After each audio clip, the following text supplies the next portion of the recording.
And being above or below the line isn't a good or a bad thing. It's just is. It's just being aware of which choice you're making. Right. And being okay with that choice. Right.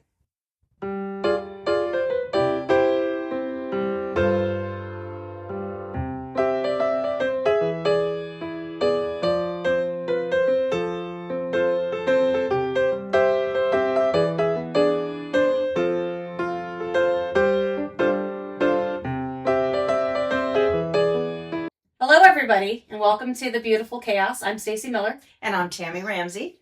Today, we're excited to have an episode to you that we are calling Above or Below the Line.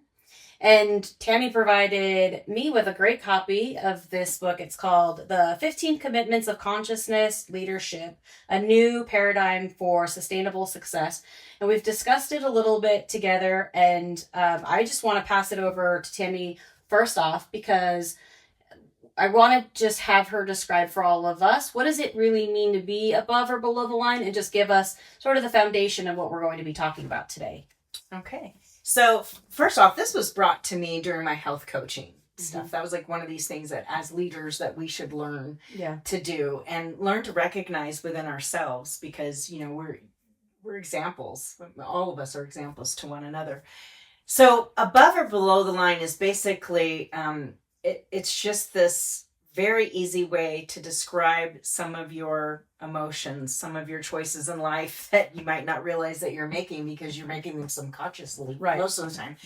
So if you take draw a straight line and you want to label things, above the line would be open and curious, would be committed to learning, would be compassionate, forgiving, creativity, or you're able to be innovative and creative and playful and find humor in a lot of things. And being below the line is being closed off, being defensive, thinking you're always right, being judgmental, gossiping about someone is kind of a below the line thing. And, you know, we can all have moments of that. And then being defensive, and I said being committed to being right. Did I say that? Because that's a big one. And sometimes, I think that it's just understanding that we all go there. Sure. And being above or below the line isn't a good or a bad thing. It's just is. It's just being aware of which choice you're making. Right. And being okay with that choice. Right. Like understanding what kind of person do you want to be? Do you want to be the kind of person that always is just right, no matter at what cost and expense? Right. I have a friend that I had a long-term, maybe over a year, struggle with one another because I had thought I had done X, Y, and Z. I had a journal where I kept a day planner that I kept X, Y, and Z things that I had done. And this friend of mine didn't think that I had done, they thought I did, B, C, and skipped A through Z, whatever. Right. So, anyways, and I kept thinking, but here's my evidence. I'm right. I'm right. I'm right, and I know I'm right. Exactly. Yeah. And I didn't realize that I was being below the line. Yeah. Right? I didn't realize that was the space that I was in. And then my husband actually said to me, well, is it, again, the wise husband, is it more important to be right? Or is it more important that you heal and mend this relationship? Right. And that was that's that choice, right? Yeah. All of a sudden it slapped in your face. Well, no, I don't want to be right if it means I can't have a good relationship with this person. Right. I want to have a good relationship. So what do I need to make that happen? Yeah. And I think one of the takeaways that I got from being above the line is being open to learning. Yes. That we're open to knowing that when we've got defensive and maybe gone below the line, were we open to learning now what that lesson could have been and bring ourselves back up above? Because the other thing that it teaches in here is that it's our natural fight or flight mode. And so whether it's, how did you describe it? A saber-toothed tiger. So we don't have a saber-toothed tiger anymore, but our body produces all these chemicals and things that go off when there's a threat, right? We're back in the caveman days. Sure. It was you're gonna lay down and play dead. You're gonna run. You're gonna play dead. Well, you fought for your food. You fought for your shelter. You fought for your existence. Yeah, and so that's ingrained in us to just fight or flight. But maybe we need to look at it as, what can we learn from these experiences or experiences that other people are bringing into our lives? Right, and understand that it's not a saber-toothed tiger now.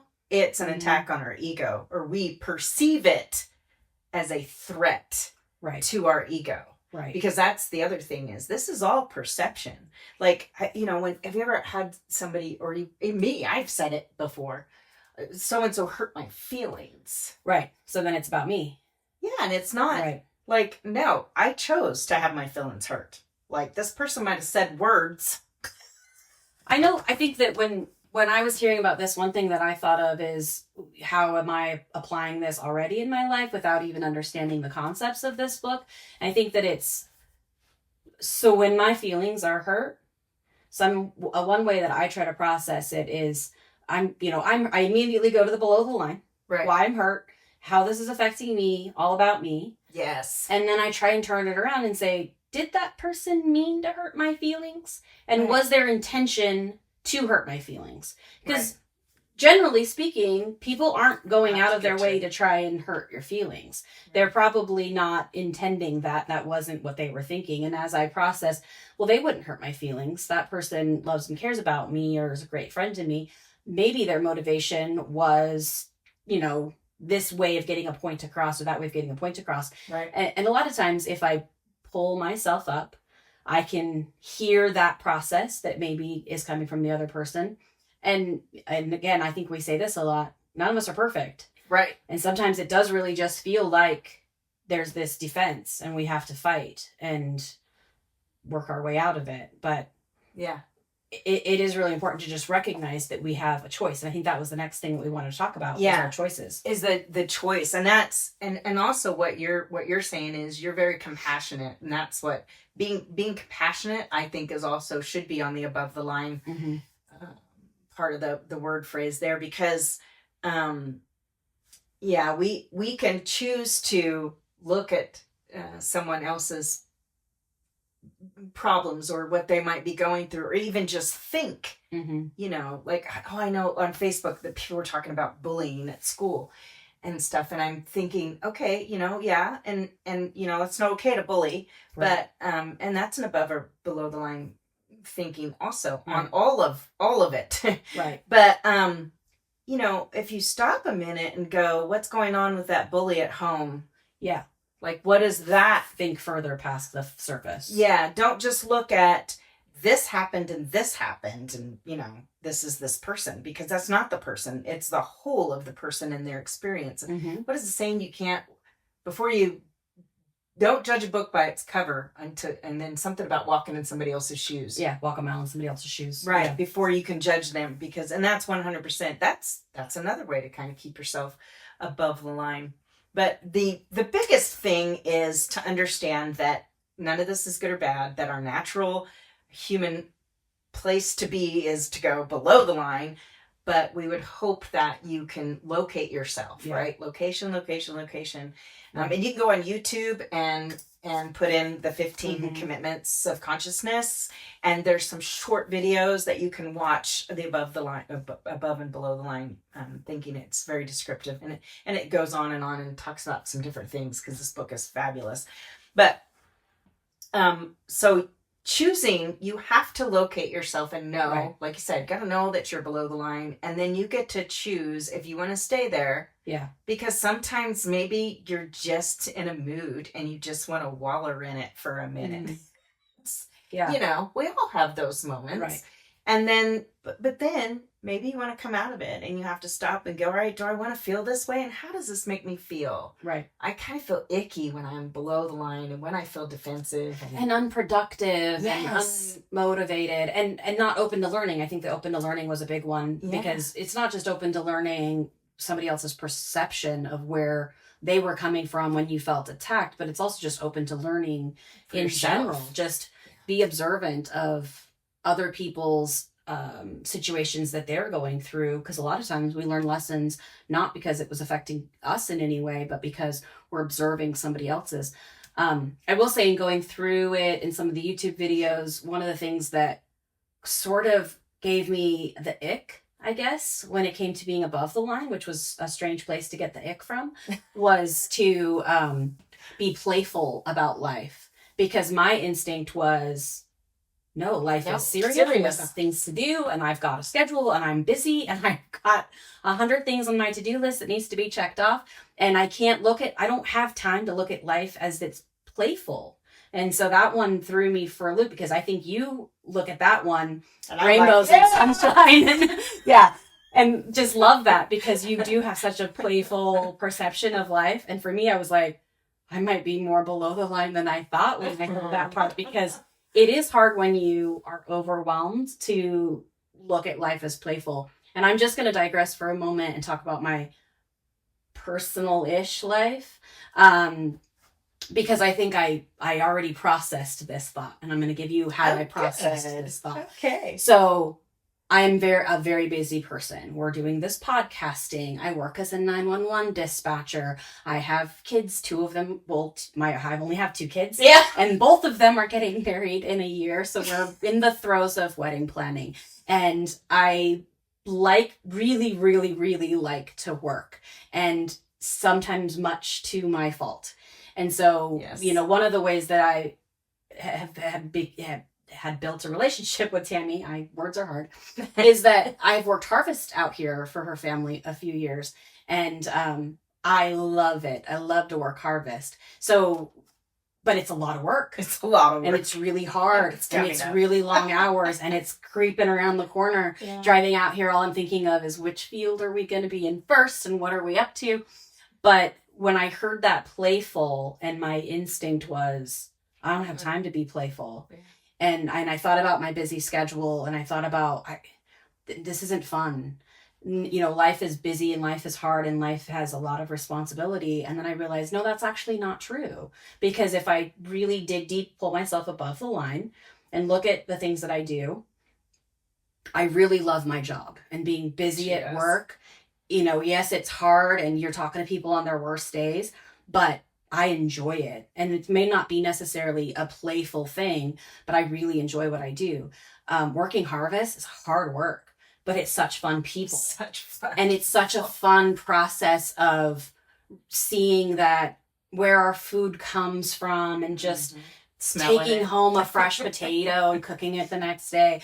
And you can then look at that as playful. And that's when I catch up on my podcasts and do things that I find are playful. Yeah, that's fun and enjoyable. So I think I immediately found a way to look below the line, pull myself right back up again, and go, no, I might not have your personality of seeing things playful instantly, but I can process that and get myself there. And I think that was a really big lesson to learn. That's a good one. That's very good. And it's good that you recognized that and worked through it. Yeah. Instead of just sweeping it under the carpet and going, I don't know why I feel that way. I'm just going to feel that way. Well, the easy thing is to just say, that's not me. Yeah. And then that's immediately below the line. And as you continue to learn about this, and I hope you guys do dig into this, it's a lot of me statements. This affects me. This makes me feel a certain way. You offended me. I can't be like you because that's not me. And that's just not true. We can be open to more things and open to learning. If I hear anything in this, it's open to learning. Whether it's learning a new skill, learning a new trade, learning a new health tip, learning to podcast. Or just learning to have a better perspective of bringing yourself up above the line. Yeah, exactly.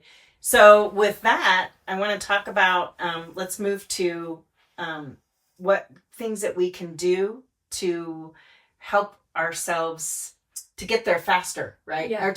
And the biggest thing is to recognize it.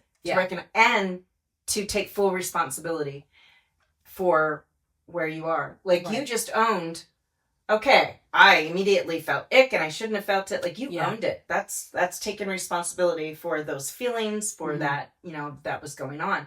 And then you made that decision to shift and to see, no, wait, This could be playful. Right. And you can be playful. So I try. Yeah, she can be a lot of fun. Yeah, you got to drag her out of that work mode. You're like Kevin, like my husband. Go. Yes, like they're so like, I'm just into work and I'm having fun working, so it's okay. And I'm like, wait, come over here and have this kind of fun. Yeah. But, yes. And this is fun. But anyways, so our biggest thing to come out of this, I think, is to recognize that you are below the line. That's huge.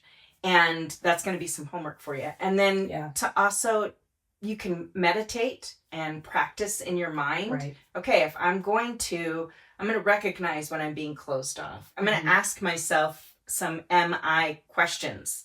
Yeah. Like right now in this situation, am I being open or closed? Right.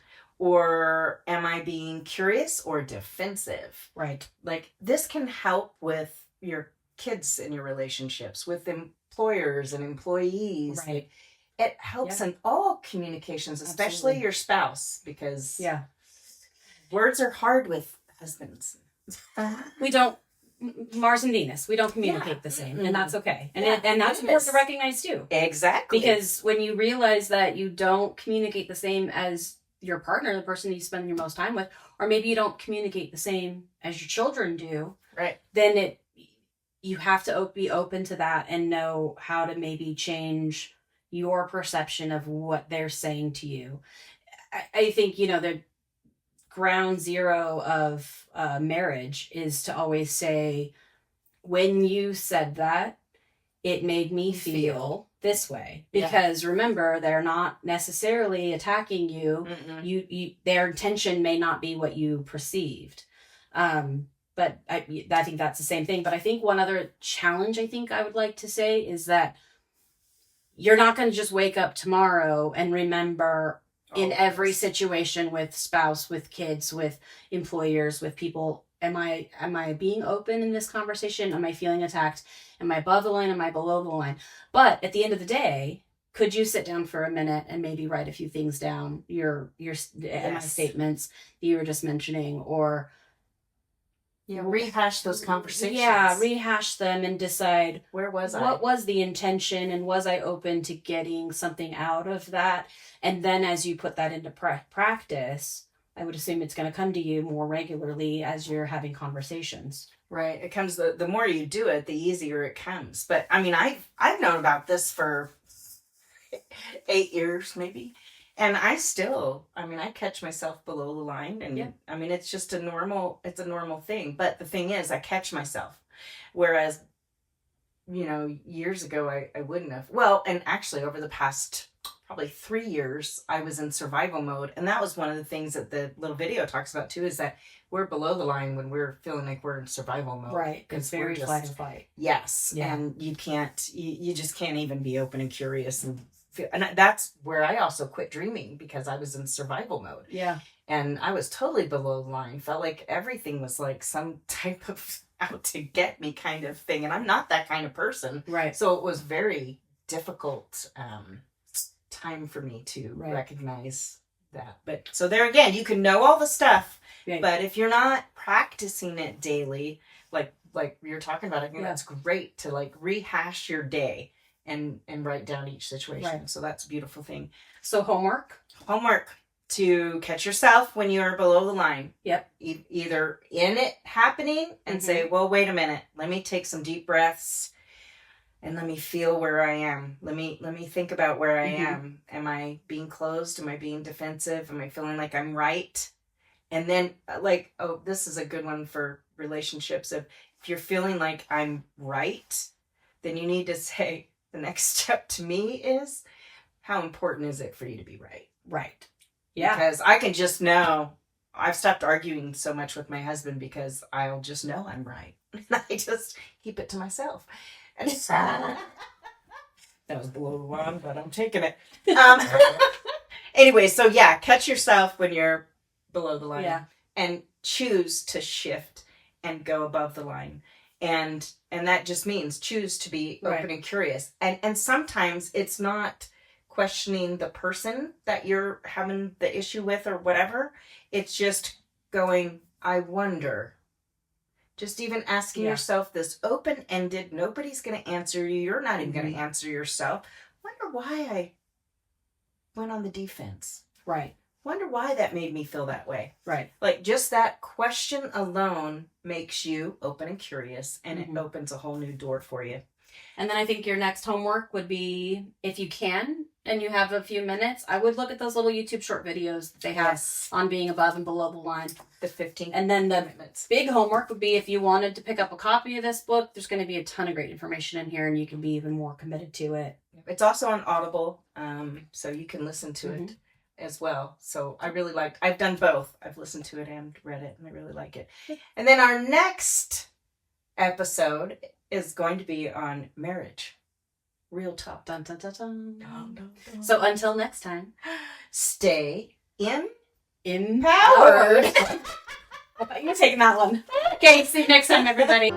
It's a beautiful